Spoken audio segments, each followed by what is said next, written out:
Remember to subscribe to our YouTube channel at NDN TV Nigeria.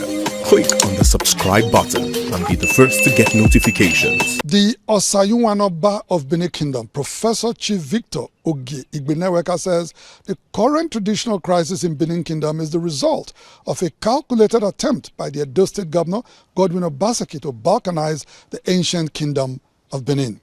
Chief Igbeneweka, a professor of educational planning and administration who spoke to journalists last week at the High Court premises along Saple Road, Benin City, says further that the attempt will fall flat on its face as the Benin Kingdom cannot be balkanized by anyone, including the state governor.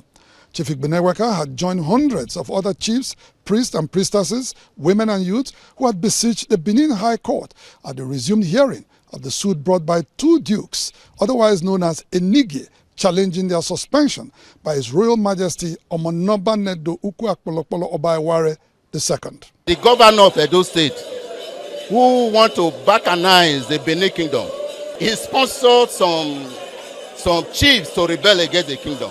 Chief Igbeneweka's position on the current traditional crisis in Benin is corroborated by Prince Kingsley Ogiagbe, who also accuses the Edo State governor of being behind the crisis. The governor is behind it. So we all know what happened in 1897, where the whole house in Benin City was burned, except the house of Ogiame and Obaseki. Go back to your history. Benin should go back to the history. History trying to repeat itself again, but in another dimension. Prince Ogiagbe says the governor is able to use some dukes in the kingdom against the Oba of Benin due to a promise of direct financial remuneration of allowances. All these Senige has placed financial gain above their dignity, above their cultural heritage. In a swift reaction from the Edo State government, Chris Nehikare, Commissioner for Communication and Orientation, in a press release denied any involvement of the state government in the matter. He noted that the Edo State government was also sued alongside the Oba of Benin and is a defendant in the suit. While regretting that the matter, which is essentially between brothers, had degenerated to the point of litigation, the state government declared that it was open to working with all parties for a peaceful resolution of the dispute. The genesis of the dispute stems from the state government's decision in August last year to fully implement the Traditional Rulers and Chiefs Law of 1979 as amended, which stipulates that there will be a traditional council in each local council area across the 18 councils in the state.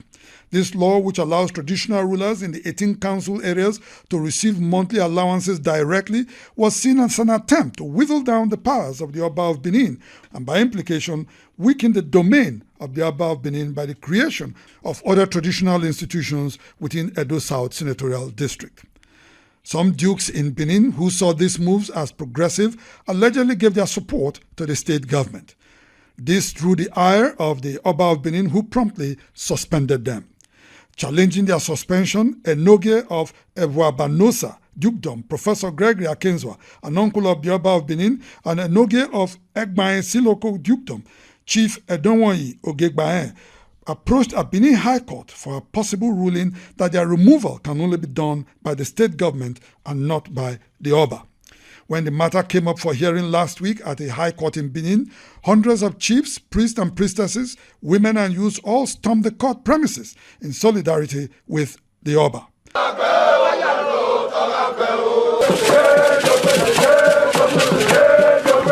Several Benin people, however, condemned the action of the NIGER. It's sacrilegious. It's something that a normal Benin man would not even think of. Even me saying it is like, it's something I cannot even comprehend for Enigis to take their Lord and Master, the owner of the entire Benin Kingdom, to court. All the Niger in this kingdom are appointed from this palace, which I know. So I don't think one should have such problem to the extent of taking my Oba to the court. Presiding judge in the suit, Justice Peter Ahihero, last Thursday, the 9th of May 2024, granted the first defendant, Oba of Benin's request to include the Benin Traditional Council as third defendant. He, however, adjourned the hearing in the matter to July 15, 2024. Inside the Niger Delta,